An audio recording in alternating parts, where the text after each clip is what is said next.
5 வருடங்களாக நாங்கள் பாடசாலைகளில் அபிவிருத்திகளாக இருந்து ஆசிரியர் பணியினை ஆற்றிக் கொண்டிருக்கின்ற போது கண்களில் கருத்து சீலைகளை கட்டிக் கொண்டிருந்தீர்களா? நீங்கள் கடந்த அரசாங்கத்தில் இருக்கின்ற போது எங்களோடு சேர்ந்து எங்களுக்கு நியமனம் கிடைக்க வேண்டும் என்று சொல்லி போராடிய நபர்களுள் நீங்கள் ஒருவர் என்பதை மறந்து தற்பொழுது இப்ப அரசாங்கம் ஒன்று மாறினதுக்கு பிறகு நீங்கள் எப்படி வெல்டி அடித்து மாறி இருக்கின்றீர்கள் என்கின்ற போது எங்களுக்கு ஒரு சிரிப்பாக இருக்கின்றது. எங்களுக்கு ஆசிரியர் நியமனம் கிடைக்க வேண்டும் என்று கொடி தூக்கி நீங்கள் உங்களுடைய ஊடக பேச்சு உங்களுடைய வீடியோ காணொலி ஊடகங்களிடம் இருக்கின்றது.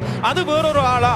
அப்ப தற்போது இருந்த அதற்கு முதல் இருந்த அரசாங்கத்திற்கு நீங்க ஒரு வேறொரு முகம், தற்போது இருந்த அரசாங்கத்துக்கு ஒரு வேறொரு முகமாக இருந்தால் இந்தியாவில் இருந்து வந்து இலங்கைக்கு நாங்கள் குடியேற்றம் கேட்கவில்லை, அப்படிதான் உங்களுடைய செயற்பாடு இருக்கின்றது. இலங்கையில் இருக்கிற பிரஜைகள் நாங்கள் இன்றைய நாளில் மாத்திரமல்ல கடந்த 8ஆம் தேதி தொடக்கம் இந்த கொழும்பு புகையிரத நிலையத்துக்கு முன்பாக சத்தியாகிரக போராட்டத்தினை மாகாண மட்டம் சார்ந்து சுழற்சி முறையில் நாங்கள் நடத்தி கொண்டு வருகின்றோம்.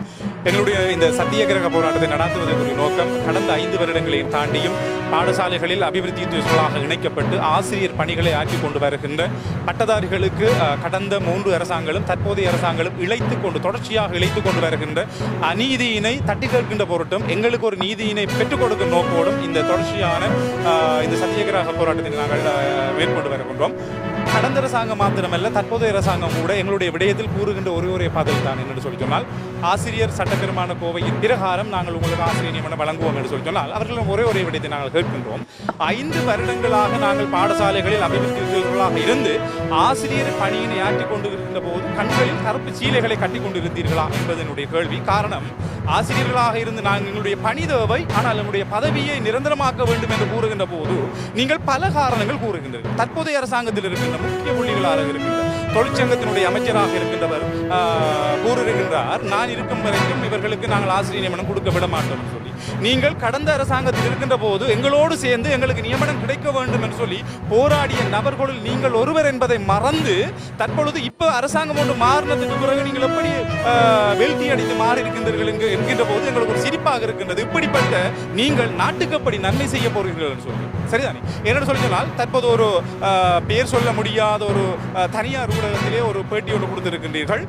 வழக்கு இது தொடர்பாக பாடசாலை இணைக்கப்பட்டிருக்கிற ஆசிரியர் அபிவிருத்தி உத்தியோகர்கள் அவர்களுக்கு இழைக்கப்பட்ட அநீதி தொடர்பாக வழக்கினை தாக்கல் செய்திருக்கிறார்கள் என்ற விடயத்தை கூறி அந்த வழக்கு அரசியல் ரீதியான நகர்வு சார்ந்தே அந்த வழக்கு தாக்கல் செய்யப்பட்ட பெருவாய்க்கில் என்கின்ற ஒரு பொய்யை கூறியிருக்கின்றார்கள். ஏனென்றால் அந்த வழக்கு தொடர்ந்தது பட்டதாரி ஒன்றியம் சார்ந்து ஒரு பதிவு செய்யப்பட்ட சங்கம் என்கின்ற அடிப்படையில் என்னுடைய பெயரில் 2 வழக்குகளும் ஏனைய சங்கங்கள் சார்ந்து 2 வழக்குகளும் தான் பதிவு செய்யப்பட்டிருந்ததை தவிர எந்த ஒரு அரசியல் சங்கம் அரசியல் சார்ந்தும் அந்த வழக்கு பதிவு செய்யப்படும். நீங்கள் மக்களுடைய மனதை மக்களுடைய கவனத்தை திசை திருப்புவதற்காக நீங்கள் ஊடக சந்திப்புகளை செய்தாலும் உண்மை என்று எப்போது மோய போகுது. இது ஒரு விடயம். அடுத்த விடயம், இந்த ஆட்சியில் இருக்கிற அடுத்த முக்கிய புள்ளியாக இருக்கின்ற சந்தன சூரிய ஐயா அவர்கள் கூறுகின்றார்கள், எங்களுக்கு எதிரான முறையில் இவர்களை பாடசாலையில் இருக்கின்ற ஆசிரியர் பயிற்சியில் இருக்கின்ற அபிவிருத்தி உத்தியோகர்கள் ஆசிரியர் சேவைக்கு உள்வாங்குவதுன்னு சொல்லி நாங்கள் போட்டி பரீட்சையை வைத்து தான் நாங்கள் உள்வாங்குவோம் என்கின்ற அடிப்படையில் கூறுகின்ற நீங்கள் எங்களோடு இணைந்து எங்களுக்கு ஆதரவாக கடந்த காலங்களில் கடந்த அரசாங்கம் இருந்த போது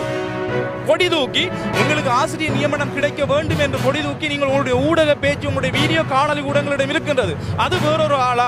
அப்ப தற்போது இருந்த அதற்கு முதல் இருந்த அரசாங்கத்திற்கு நீங்க ஒரு வேறொரு முகம், தற்போது இருந்த அரசாங்கத்துக்கு ஒரு வேறொரு முகமாக இருந்தால் உங்களுடைய ஆட்சி உங்களுடைய மக்கள் சார்ந்த உங்களுடைய ஜனநாயகம் ரீதியான செயற்பாடு எப்படி இருக்கும் என்பது இந்த மக்களுக்கு தெரிய வேண்டும் என்பதற்காகவே நாங்கள் இந்த ஒளிப்பதிவு நாங்கள் இந்த வீடியோ காணொலியை நாங்கள் பதிவிடுகிறோம். அடுத்தபடி என்ன சொன்னால், இன்று நாங்கள் தொடர்ச்சியாக 13 நாட்களாக இந்த சத்தியாகிரக போராட்டத்தை ஆரம்பித்திருக்கிறோம். அரசாங்கம் யோசிக்கலாம், இத்தோடு அவர்கள் இதனை முடிவு செய்து கொள்வார்கள் என்று சொல்லி அயல் நாடுகளில் இருக்கின்ற உலகத்தில் இருக்கிற பல நாடுகளில் எப்படியான ஆர்ப்பாட்டங்கள் ஆரம்பிக்கப்பட்டு எந்த நிலைமையில் முடிந்திருக்கின்றது என்பதனை யோசிக்க வேண்டும்.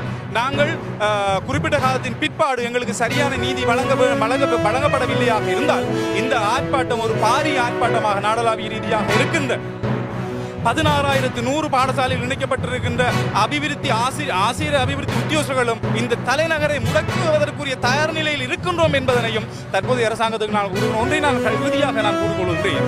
ஆட்சிக்கு வந்தோடனே மாற்றம் ஒன்று வேணும் என்கிற அடிப்படையில் ஆட்சிக்கு வந்தீர்கள். அதன் அடிப்படையில் வாக்கு போட்டது ஜனாதிபதியாக இருக்கின்ற உங்களுக்கு தான். அதாவது மதிப்புக்குரிய நாட்டினுடைய ஜனாதிபதியாக தற்பொழுது இருக்கின்ற ஒரு வருடத்தை தாண்டியும் ஒரு வருடம் தங்களுடைய ஆட்சி காலம் தாண்டி விட்டது. இருந்த போதிலும் மதிப்புக்குரிய கௌரவ ஜனாதிபதியாக இருக்கின்ற அனுரகுமார திசாநாயக்க ஐயா அவர்களுக்கு தான் நாங்கள் வாக்கினை அளித்தோமே தவிர ஏனையவர்களுக்கு நாங்கள் வாக்களிக்கவில்லை. காரணம், எங்களுடைய இந்த பிரச்சனைக்குரிய தீர்வை நாட்டினுடைய ஜனாதிபதி என்கின்ற அடிப்படையில், நாட்டினுடைய பிரதம கல்வி அமைச்சர் என்கின்ற அடிப்படையில் உங்கள்கிட்ட நாங்கள் முன்வைக்கிறோமே தவிர ஏனையவர்களை முன்வைக்கவில்லை. காரணம் என்னவென்று சொல்லி சொன்னால், அவர்களுடைய தீர்வு எங்களுக்கு தேவையில்லை. நாட்டினுடைய ஜனாதிபதி என்கின்ற அடிப்படையிலும் நாட்டினுடைய பிரதமர் கல்வி அமைச்சர் என்ற அடிப்படையில் உங்களிடம் மாத்திரமே தீர்வினை நாங்கள் கேட்டுக்கொண்டிருக்கிறோம். ஆனால் எங்களுக்கு நேரடியாக எங்களுடைய கலந்துரையாடலை மேற்கொண்டு நீதி வழங்குவதற்கு தயார் நிலையில் நீங்கள் இல்லாமல் இருப்பதற்குரிய காரணம் என்ன என்றால், சட்டத்தை அரசாங்கம் நியமனம் தந்தது, அதை நாங்கள் பொறுப்பேற்க வேண்டுமா என்கிற ஒரு அரசியல் பழிவாங்கல் தான் என்று நாங்கள் நினைக்கிறோம்.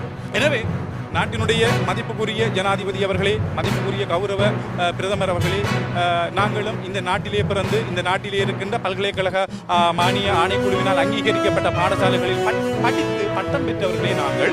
இலங்கையிலிருந்து இந்தியாவிலிருந்து வந்து இலங்கைக்கு நாங்கள் குடியேற்றம் கேட்கவில்லை. அப்படிதான் உங்களுடைய செயற்பாடு இருக்கின்றது. இலங்கையில் இருக்கின்ற பிரஜைகள் நாங்கள், இலங்கையிலுடைய எங்களுடைய பிரஜைகளுடைய ஜனாதிபதி நீங்கள், பிரதமர் நீங்கள். எங்களுக்குரிய தீர்வை நீங்க தான் வழங்க வேண்டும். எங்களை காணாமல் இருப்பது உண்மையிலே கவலையாக இருக்கிறது. எனவே மதிப்புக்குரிய ஜனாதிபதி அவர்களே, பிரதமர் அவர்களே, இந்த பிரச்சனைக்குரிய விரைவாக தீர்வினை பெற்றுத்தர வேண்டும் என்று கூறிக்கொள்கின்றோம். நன்றி. நான் கணேசன் அனிரன், அகில இலங்கை பட்டதாரி ஒன்றியத்தில்